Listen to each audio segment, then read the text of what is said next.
Philosophers world channel में आपका स्वागत है। आज का अंश है ज्ञात से मुक्ति। 14वां अंश बीते हुए कल का बोझ, शांत मन, समाध, उपलब्धि, अनुशासन, मौन, सत्य और वास्तविकता। सामान्यतः जिस ढंग का जीवन हम बिताते हैं उसमें शायद ही कभी एकांत मिलता है। अगर कभी हम एकांत में होते भी हैं तो अनेक तरह के प्रभाव, अनुभव, ज्ञान तथा स्मृतियां, चिंताएं, संघर्ष और दुख हमें चारों ओर से घेरे रहते हैं। इन्हीं चीजों के कारण हमारा मन अधिक से अधिक मंद, मूढ़ और असंवेदनशील हो जाता है। यह हर रोज एक ही ढर्रे के बंधे बंधाए जीवन को जिए चला जाता है। तो क्या हम सही अर्थों में कभी एकाकी हो पाते हैं, या हम सदा अपने साथ बीते हुए कल के बोझ को ही ढोते चल रहे हैं? दो सन्यासियों के संबंध में एक रोचक और अर्थपूर्ण कहानी है। एक बार दो सन्यासी किसी एक गांव से दूसरे गांव को चले जा रहे थे। रास्ते में अचानक उनकी नजर एक युवा लड़की पर पड़ी जो नदी के किनारे बैठी रो रही थी। उनमें से एक सन्यासी उस लड़की के पास जाकर बोला, बहन, तुम किस लिए रो रही हो? उस लड़की ने कहा, नदी के उस पार जो घर तुम देख रहे हो वहीं मैं रहती हूँ। आज सवेरे जब मैं इस पार आई तो बिना किसी कठिनाई के मैं पैदल चलकर नदी पार कर गई, किंतु अचानक नदी में पानी बढ़ गया है, इसलिए मैं अब घर नहीं लौट सकती। कोई नाव भी नहीं है। उस सन्यासी ने कहा, यह कोई बड़ी समस्या नहीं है, मैं तुम्हारी सहायता करता हूँ। और यह कहकर उसने लड़की को अपने कंधे पर उठा लिया और उस पार छोड़ आया। लौट कर वह पुनः अपने सन्यासी मित्र के साथ यात्रा पर चल पड़ा। कोई 2 घंटे बाद दूसरा सन्यासी पहले सन्यासी से बोला, भाई, हम लोगों ने व्रत लिया था कभी किसी औरत को नहीं छुएंगे, इसलिए तुमने आज जो कुछ किया है वह एक घोर पाप है। क्या तुम्हें उस औरत को छूने पर सुख, रोमांच और एक गहरी उत्तेजना की अनुभूति नहीं हुई? दूसरे सन्यासी ने उत्तर दिया, मैं तो उस औरत को 2 घंटे पीछे छोड़ आया, क्या तुम इसे अभी तक ढो रहे हो?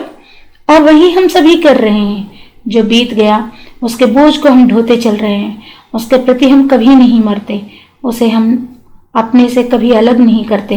तो सही अर्थ में अपने जीवन का एकांत तभी होता है जब हम हर समस्या को अपना पूरा ध्यान देते हैं और उसे तत्काल हल कर लेते हैं, उसे अगले दिन या अगले मिनट तक ढोते नहीं चलते। तब हम भले ही लोगों से भरे हुए एक घर में रह रहे हो, खचाखच भरे बस में सफर कर रहे हो, हम सदा एकांत में ही होते हैं। और इस एकांत का अर्थ है एक निष्कलुष और ताजा मन। आंतरिक रूप से एकांत और अवकाश, विस्तार और फैलाव को पाना अत्यंत आवश्यक है, क्योंकि इससे ऐसा बोध होता है कि आप कुछ करने के लिए, होने जाने के लिए बिल्कुल स्वतंत्र हैं, मानो आप उन्मुक्त आकाश में उड़ान भर रहे हों। इस विस्तार और फैलाव अर्थात अवकाश में ही अच्छाई का जन्म होता है। ठीक वैसे ही जैसे केवल मुक्ति और स्वतंत्रता में सद्गुण खिल सकता है। हमारे पास राजनीतिक स्वतंत्रता भले ही हो, लेकिन हम आंतरिक रूप से स्वतंत्र नहीं हैं और इसलिए हमारे भीतर विस्तार और फैलाव नहीं है। अपने भीतर इस विराट विस्तार और फैलाव के बिना कोई भी सार्थक सद्गुण और गुणवत्ता न विकसित हो सकती है और न कार्य कर सकती है। विस्तार और मौन आवश्यक है, क्योंकि जब मन एकाकी, अप्रभावित, अप्रशिक्षित होता है, अर्थात जब वह असंख्य प्रकार के अनुभवों द्वारा बंधा नहीं होता, तभी यह एक ऐसी चीज का साक्षात्कार कर सकता है जो समग्रतः नई है। आप इसे आसानी से देख सकते हैं कि हमारे मन के अंदर अर्थात हमारी दृष्टि और हमारे विचार में स्पष्टता तभी संभव है जब हमारा मन शांत और मौन हो। मन की इसी अवस्था को पाने के लिए पूर्वी देशों में लोग ध्यान का इतना प्रयोग करते हैं। वे प्रयास करते हैं कि विचार को किसी तरह नियंत्रित कर लें, वैसे ही जैसे कुछ लोग मंत्रों को बार बार जाप द्वारा मन को शांत करने की कोशिश करते हैं, इस आशा में कि शांत मन की अवस्था में वे अपनी समस्याओं को समझ सकेंगे। लेकिन जब तक व्यक्ति पहले ध्यान की नींव नहीं रखता, अर्थात जब तक वह भय, दुख, चिंता और अपने बनाए फंदों और जालों से मुक्त नहीं हो जाता, तब तक मन भला शांत कैसे हो सकता है। लेकिन यह बात किसी तक पहुंचा पाना कठिन से कठिन चीज है। हमारे बीच संवाद का अर्थ है आपको न केवल उन शब्दों को समझना चाहिए जिनका मैं प्रयोग कर रहा हूँ, बल्कि हम दोनों को, आपको और मुझको, एक ही समय में तीव्र और गहन होना चाहिए। एक क्षण पहले या एक क्षण बाद नहीं, साथ साथ हमें एक ही तल पर मिलने में समर्थ होना चाहिए। लेकिन आप जो पढ़ रहे हैं, अगर आप उसकी व्याख्या कर रहे हैं अपने ज्ञान, मतों और सुख सुविधा के अनुसार, या अगर इसे समझने के लिए आप एड़ी चोटी का जोर लगा रहे हैं, तो फिर हमारे बीच यह संवाद शायद ही संभव है। ऐसा मुझे लगता है।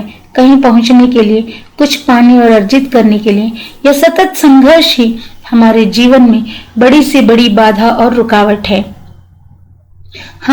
हमें बचपन से ही सिखा पढ़ाकर तैयार किया जाता है कि हम कुछ अर्जित करें, कुछ उपलब्ध करें। इस तरह भौतिक सुरक्षा की चाह और खोज में हमारे मस्तिष्क की कोशिकाएं उपलब्धि का एक ढांचा खड़ा करने में लग जाती हैं।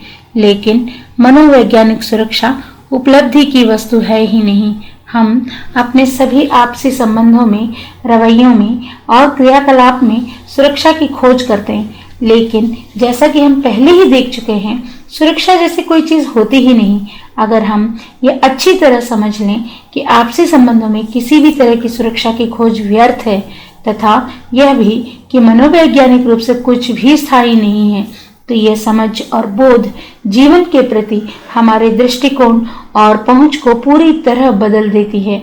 हमारा बाहरी सुरक्षा, भोजन, वस्त्र और आवास निश्चित ही अत्यंत आवश्यक है, लेकिन मनोवैज्ञानिक सुरक्षा की चाह और खोज ही इस बाहरी सुरक्षा के लिए बाधा बन जाती है।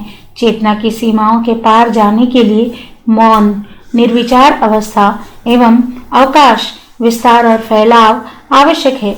लेकिन जो मन अपने हित की चिंता में निरंतर सक्रिय है, वह भला शांत कैसे हो सकता है।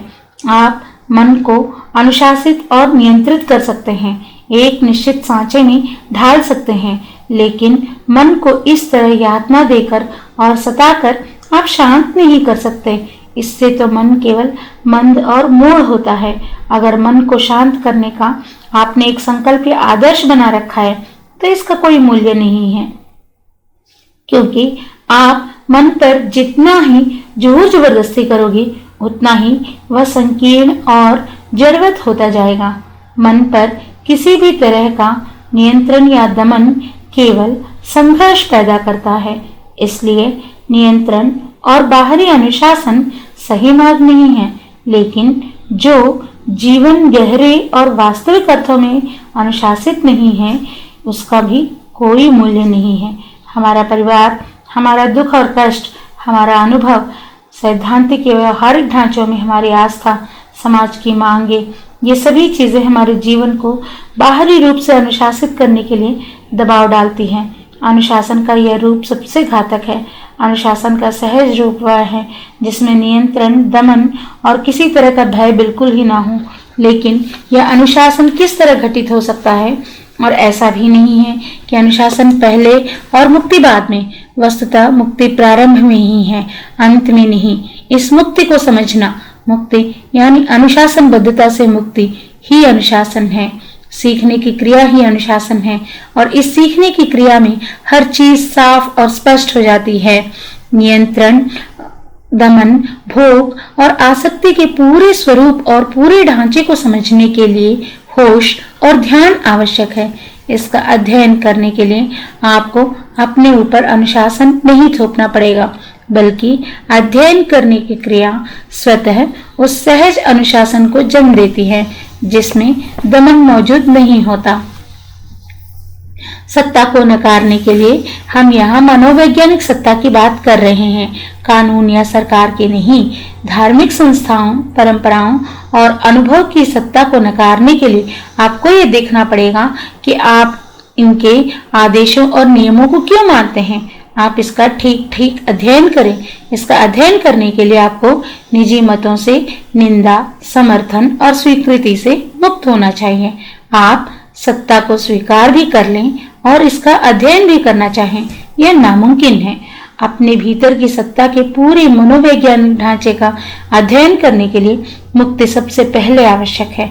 जब हम इसका अध्ययन कर रहे हैं तो हम इसके ढांचे को पूरी तरह अस्वीकार कर रहे हैं, और जब हम अस्वीकार करते हैं तो ये अस्वीकृति ही सत्ता से मुक्त मन की एक ज्योति है।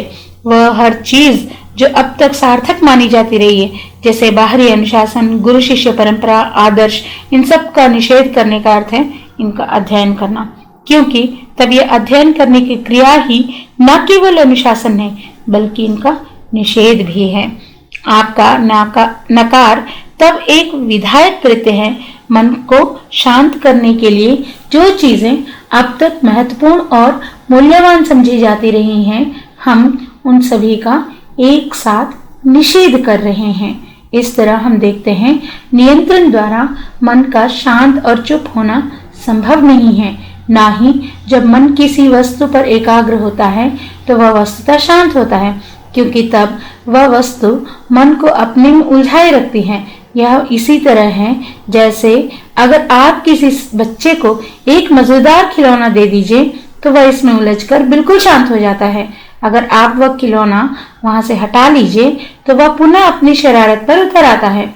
हम सब किसी न किसी खिलौने में उलझे हुए हैं। कुछ लोगों के लिए यह खिलौना उनका पूजा पाठ, मंत्र जप इत्यादि है, या अगर कोई व्यक्ति किसी खास ढंग के कार्य और गतिविधि जैसे साहित्यिक, सांस्कृतिक, सामाजिक या वैज्ञानिक के प्रति समर्पित है तो यही उसका खिलौना बन जाता है। जो व्यक्ति खिलौनों में उलझकर शांत हो गया है वह वस्तुतः शांत नहीं है। मौन क्या है? शोर के बंद होने पर या विचार के ठहर जाने पर जो एक मौन होता है, हम केवल उसे ही जानते हैं, लेकिन वह मौन नहीं है। मौन तो कुछ ऐसा है जो सर्वथा भिन्न है, जैसे सौंदर्य, जैसे प्रेम। और यह मौन एक शांत मन की उपज नहीं है। यह मौन मस्तिष्क कोशिकाओं की भी देन नहीं है, जो सारी बातों को सुनने और समझने के बाद स्वयं से कहती है भगवान के लिए शांत हो जाओ, क्योंकि तब मस्तिष्क की कोशिकाएं मौन साध लेती हैं, किंतु वह वास्तविक मौन नहीं है। ना ही यह मौन उस सावधानी और चौकसी का नतीजा है जिसे दृष्टा दृश्य हो जाता है। दृष्टा के दृश्य हो जाने पर संघर्ष यद्यपि विदा हो जाता है, लेकिन यह मौन की अवस्था नहीं है। आप इस प्रतीक्षा में हैं कि मैं इसका वर्णन कर दूं। ये मौन क्या है, ताकि आप इसकी व्याख्या कर सकें, तुलना कर सकें और इस वर्णन को अपने साथ ढो कर लेते जाएं और संजो कर रख लें। इस मौन का वर्णन किया ही नहीं जा सकता। जिसका वर्णन किया जा सकता है वह ज्ञात है, और ज्ञात से मुक्ति तभी संभव है जब आप हर दिन ज्ञात के प्रति, यानी अपने सभी अनुभवों के प्रति, दूसरों से प्राप्त निंदा और स्तुति के प्रति, अपने स्वयं जो प्रतिमाएं निर्मित की हैं उन सब के प्रति आप मरते चले जाएं। इन सबों के प्रति आप हर रोज मरते रहें, ताकि आपके मस्तिष्क की कोशिकाएं ताजा, युवा और निर्दोष बनी रहें। लेकिन ताजगी, निर्दोषता, सौम्यता और कोमलता की यह गुणवत्ता प्रेम को जन्म नहीं देती, क्योंकि यह सौंदर्य और मौन की गुणवत्ता नहीं है। यह मौन जो शोर के बंद होने का मौन नहीं है, केवल एक छोटा सा प्रारंभ है। यह ऐसा है मानो एक छोटे से छिद्र से होते हुए कोई व्यक्ति एक असीम और अनंत सागर में पहुंच जाए। एक ऐसी समयातीत अवस्था जिसकी कोई थाह नहीं, लेकिन इसे आप शाब्दिक रूप से भी तब तक नहीं समझ सकते जब तक आप चेतना के पूरे ढांचे को, सुख और दुख, निराशा के अर्थ को नहीं समझ लेते, तथा जब तक स्वयं मस्तिष्क की कोशिकाएं भी शांत नहीं हो जाती, तब तक आपका उस रहस्य से साक्षात्कार हो जाए जिसे कोई व्यक्ति आपसे प्रकट नहीं कर सकता और जिसे कोई चीज नष्ट नहीं कर सकती। एक जीवंत मन का अर्थ है एक निश्चित मन। एक जीवंत मन वह मन है जिसके पास कोई केंद्र नहीं है, इसलिए वहां न समय है न स्थान, अर्थात न देश न काल। ऐसा मन असीम और अनंत है, और यही एकमात्र सत्य है और यही एकमात्र वास्तविकता है। धन्यवाद।